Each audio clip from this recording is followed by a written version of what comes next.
প্রশ্নটি করেছেন জাবের আব্দুল্লাহ সৈয়দপুর নারায়ণগঞ্জ থেকে। লিখেছেন যে মোহতারাম, স্ত্রীরা স্বামীদের কোন পাশে ঘুমানো উত্তম?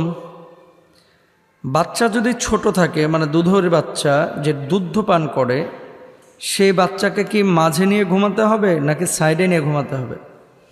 সন্তান যখন প্রাপ্তবয়স্ক হয়ে যাবে তখন এই বাচ্চাকে ঘুমের সিস্টেম কি? খুব ইম্পর্ট্যান্ট একটা বিষয়। যদিও প্রশ্ন একসাথে লিখেছেন, বিষয় আছে মূলত তিনটা। বিষয় মোট আছে তিনটা। এক নম্বর হচ্ছে যে কোন পাশে স্ত্রীরা ঘুমাবে। দুই নম্বর, ছোট বাচ্চা থাকলে মাঝে রাখবে না সাইডে। তিন নম্বর, বাচ্চা যদি প্রাপ্তবয়স্ক হয়ে যায় তাহলে ঘুমের সিস্টেম কি হবে?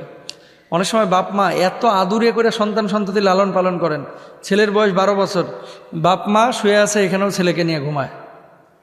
সম্পূর্ণরূপে নিষেধ আছে ইসলামে। কি বলছেন আল্লাহ তাআলা? ওয়াইদা বালাগাল আতফালু মিনকুমুল হুলুম ফালইস্তাযিনু কামাস্তাযানাল্লাযিনা মিনকুম। ছেলে মেয়ে যখন প্রাপ্তবয়স্ক হয়ে যাবে তখন বাপ মার ঘরে বেডরুমে অনুমতি ছাড়া ঢোকাও নিষেধ, বিশেষ করে রাত্রিকালীন সময়, জোহরের পরের সময় এবং সকালবেলার সময়। আর আমাদের তো ছেলেমেয়েরা মাশাআল্লাহ বাপ মার রুমকে স্টোর হাউস মনে করে। যা কিছু আছে, খেলনা পাতি, বল, টাকা পয়সা, নিজের গোপন জিনিস সব আব্বার ডয়ারে। বাপ মা শুয়ে আছে, বাস প্রয়োজন নয় অনুমতি নেওয়ার। এগুলো শেখান ছেলে মেয়েদেরকে।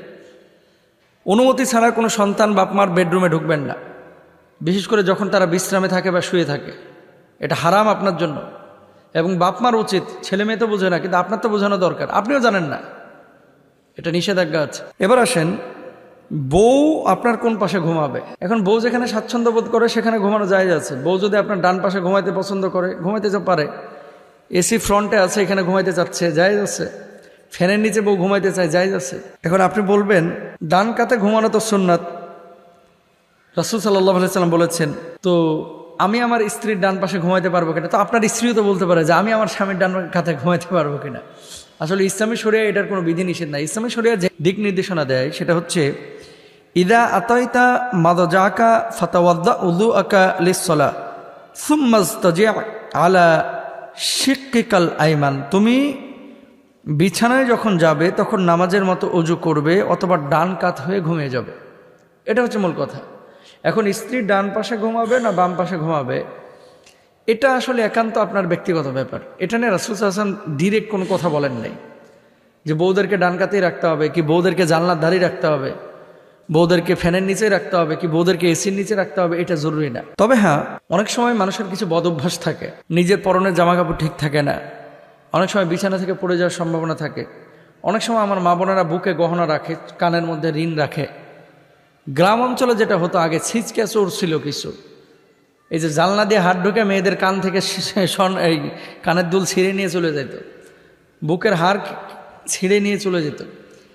সেফটির জন্য স্কলাররা এটাকে না করেন যে মেয়েদেরকে সবসময় সেফ জোনে রাখতে হবে। রাস্তা দিয়ে আপনি হাঁটতেছেন, আপনার বউ কোন দিক দিয়ে হাঁটবে? যে দিক দিয়ে গাড়ি আসে না সেই দিক দিয়ে আপনার বউ হাঁটবে। ডান দিকে হাঁটা সুন্নাত। তা আপনি আপনার স্ত্রীকে আপনার অপোজিটে রাখবেন। কারণ কি, মনে রাখবেন, মেয়েরা কিন্তু ভীত সন্ত্রস্ত হয়ে যায় খুব সহজে, আতঙ্কিত হয়ে যায়, এবং বিপদের মুহূর্তে হিতাহিত জ্ঞান কিন্তু মেয়েদের খুব কম থাকে।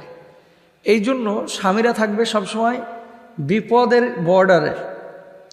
বিপদ যেখানে আসার সম্ভাবনা আছে সেই বর্ডারে থাকবে কে? স্বামীরা। অনেক সময় দেখবেন অনেক স্বামীরা ট্রেনে যাচ্ছে, বউকে দেয় জানলার ধারে। কারণ কি? যাতে করে তার সাথে কারো শরীর না লাগে। অনেক সময় বিমানেও দেখবেন স্ত্রীদেরকে আপনারা সেফ জোনে রাখেন।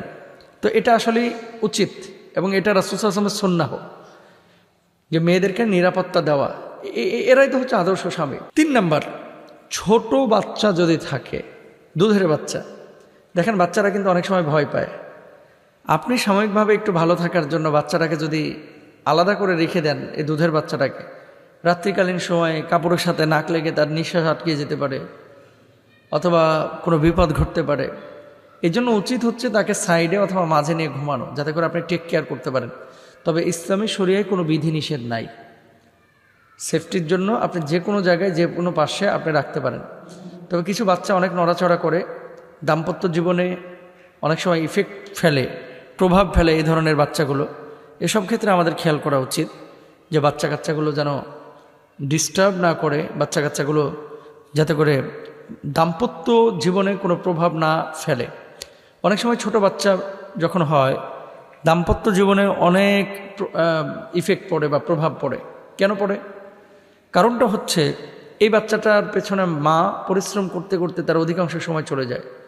যখন পরিশ্রম করতে করতে অধিকাংশ সময় চলে যায়, স্বামী স্ত্রীকে সময় দিচ্ছে না, স্ত্রী স্বামীকে সময় দেয় না। এই জিনিসগুলো আমরা খেয়াল করবো। আল্লাহ বোঝার তৌফিক দান করুন।